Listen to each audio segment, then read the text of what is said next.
What we are looking at today is a small tweet thread by Alex Hearn. I don't know much about him, nor do I follow him on Twitter. I merely saw this as a retweet. He is a technology editor at The Guardian. His articles, from what I skimmed, tend to be reporting rather than columnist pieces, and his tweets indicate to me that he tends to be pretty far left-leaning. Basically, I think we can probably agree on most things, at least in the broadest strokes, but beyond that, I can't really claim to know his opinions and perspectives intimately. So I make a long YouTube video about a tweet by a guy that I barely know, and to that I do say good question rhetorical strawman. You see, I saw these tweets a few days ago, and since then I haven't stopped thinking about it, or rather, I haven't stopped thinking about Twitter's reaction to the tweets. It has a lot of likes and retweets, but very few comments. This is analytically known as having a good ratio. Basically, the tweet was really good and or popular. This is fascinating to me because Alex's math is totally wrong and not really even close to being right. The goal of this video is not to shit on Alex Hearn because he did math bad, but rather to use his mathematical mistake as a proxy to explore the socialist movement that has emerged from political figures like Jeremy Corbyn and Bernie Sanders.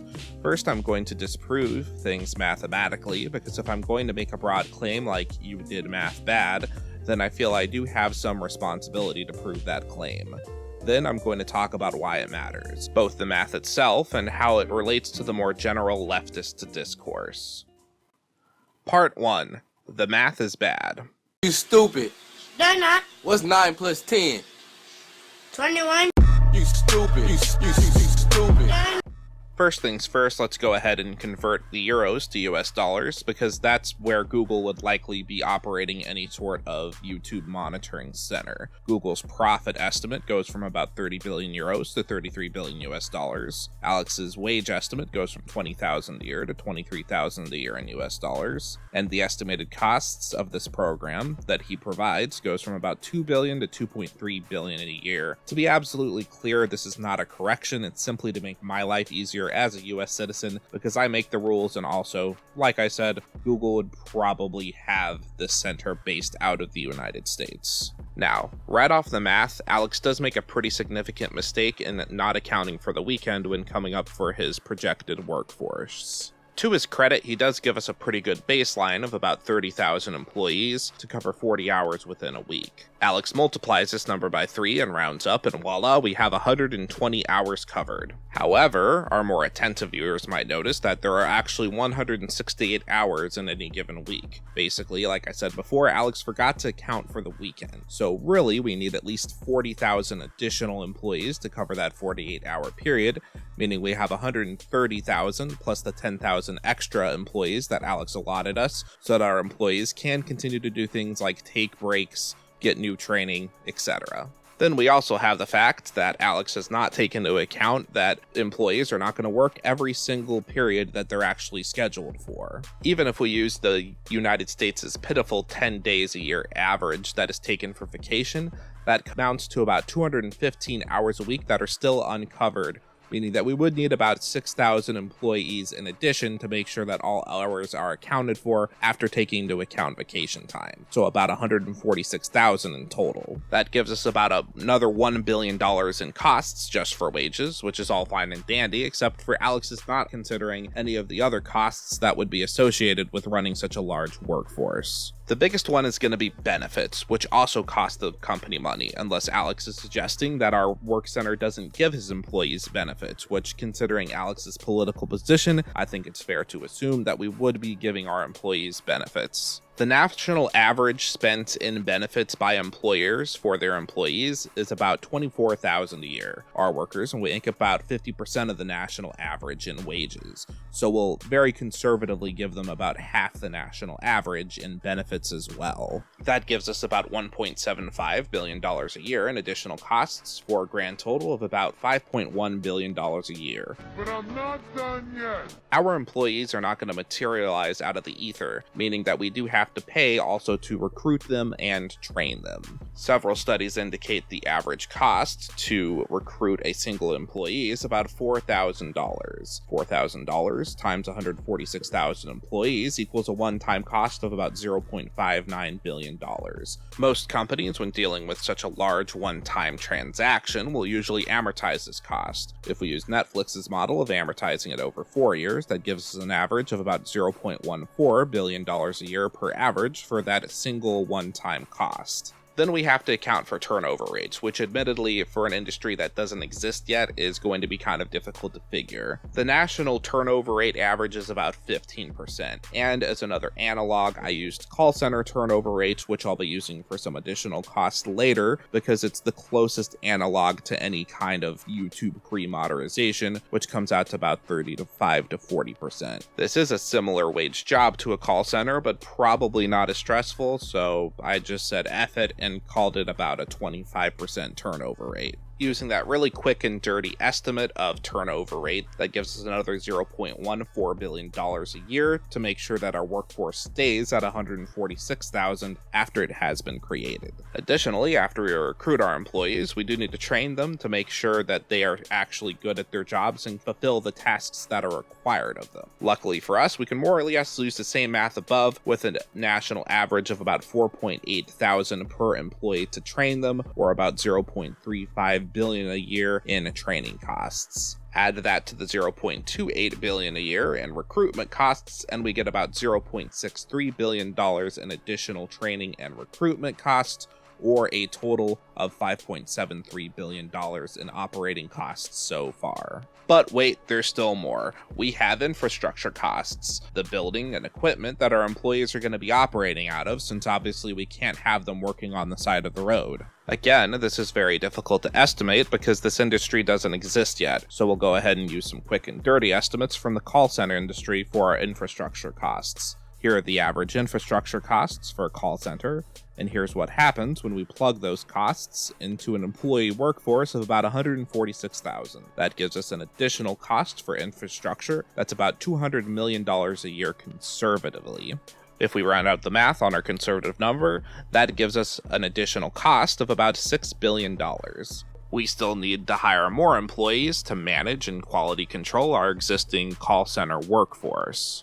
Give one quality control employee per 50 workers that are looking at the videos, and about one low-level manager per 20 workers that's working on the videos. Then we need mid and upper-level managers as well, so I had 1 per 10 low-level manager employees. And of course, all 3 types of these new employees that are managing our existing employees are making more money because they are management level employees, and we still exist within a capitalist society. With that, I got an estimated $519 million in additional wages and benefits, which I rounded up to $600 million to very roughly account for IT professionals, executives, so on and so forth. That gives us a grand total of expenses for our new pre-moderation YouTube center of approximately $6.6 billion a year. This is a conservative estimate that doesn't account for a whole other set of expenses, like for example, software licensing, research and development, non-recruiting related HR expenses,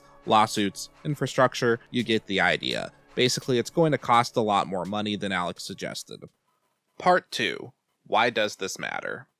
I am dedicating on behalf of the American people the March 22nd launch of the Columbia to the people of Afghanistan. I imagine if Alex or someone who agrees with Alex watches this video, the likely response would be that it doesn't matter whether it costs Google $2 billion or $10 billion to pre-moderate YouTube, because they have a moral obligation to censor hate speech on their platform. $20 billion in profit is still much more money than anyone should ever be allowed to have. This is sort of missing the point, to the level that it strains dangerously close to dishonest, because we're not really talking about Google as an entity. Google does make about $33 billion in profit, but that profit's not coming from YouTube. Admittedly, we don't really know what YouTube's numbers look like for sure, because it's not public data, but experts generally agree YouTube as an entity loses anywhere between $500 million to $2 billion annually. The reason that YouTube continues to exist is because Google considers the advertising data, brand awareness, and product synergy that YouTube provides to be valuable enough to justify this expense. That is why the math matters. Those intangible things may be worth $1 billion a year in expenses, but they are probably not even close to being worth $9 billion a year. If we assume YouTube is either morally or legally obligated to pre-moderate all uploads, then their only choices are to radically alter YouTube's business model in a way that significantly worsens the user experience, or pull the plug on YouTube altogether. This is where I think the argument unintentionally strays into the field of dishonest. The implied choices are YouTube continues to exist as is, or YouTube makes slightly less money and is slightly less convenient, but far more effective at moderating hate speech.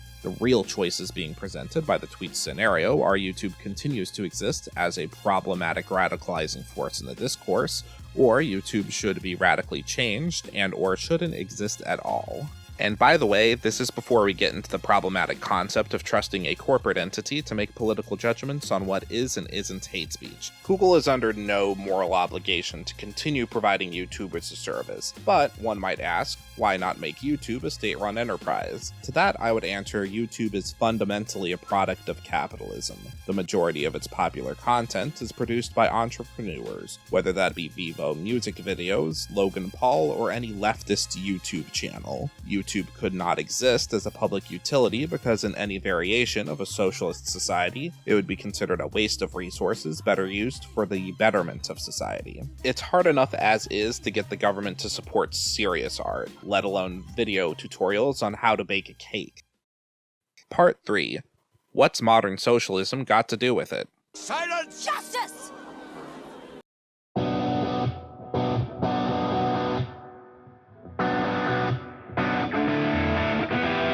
The reason Alex's tweet thread is so popular is because it is a simple solution to a complex problem that also requires no significant sacrifices from anyone but the corporate conglomerate that deserves no sympathy. The problem is, of course, that the suggested solution is not viable, given the very nature of YouTube. To illustrate the solution to the problem, I want to use the recent mainstreaming of single-payer healthcare in American discourse as an example. Some variation of a well-funded socialist medical system is theoretically perfect for two main reasons. One, the biggest driver of healthcare costs is inefficiency. A single-payer system cuts out middlemen that shouldn't exist at all, and streamlines inefficiencies by having all components of the system ultimately report to the single entity, i.e. the federal government. 2. Socialized medicine does not require any sort of massive societal overthrow or radical economic shift. The existing infrastructure can more or less be taken over by the federal government, stripped of all its inefficiencies and provided with no need to worry about profitability. This is the biggest difference between government healthcare and our proposed YouTube reform.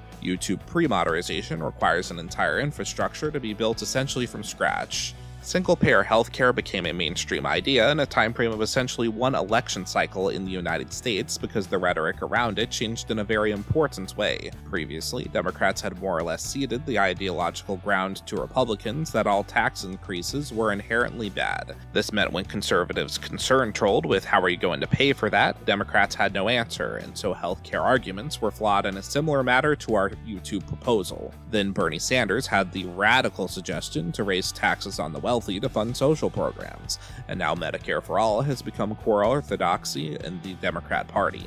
That said, while Bernie Sanders did bring progressive ideas into the mainstream with his 2016 primary challenge, he ultimately lost.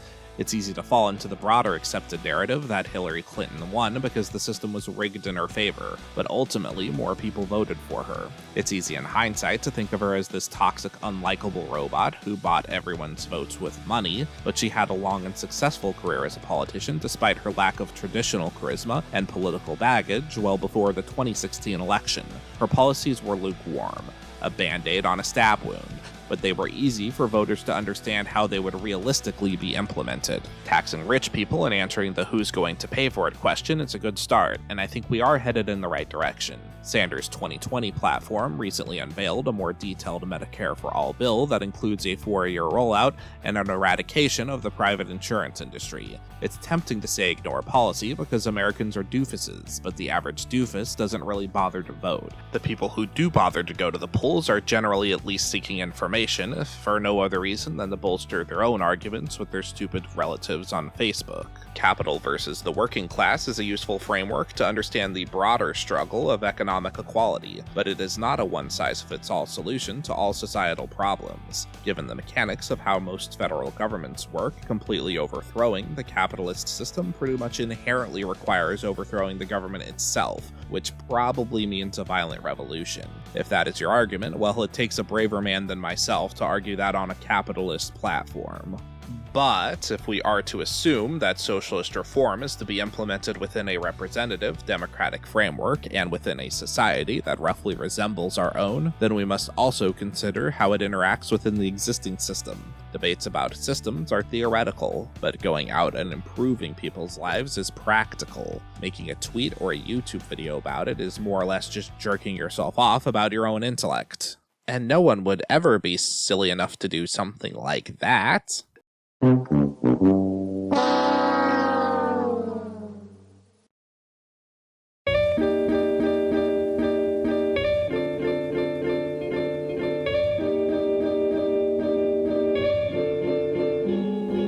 If you like this video, please feel free to like, share, subscribe, tattoo it on your arm, recite it in the original Latin, so on, so forth.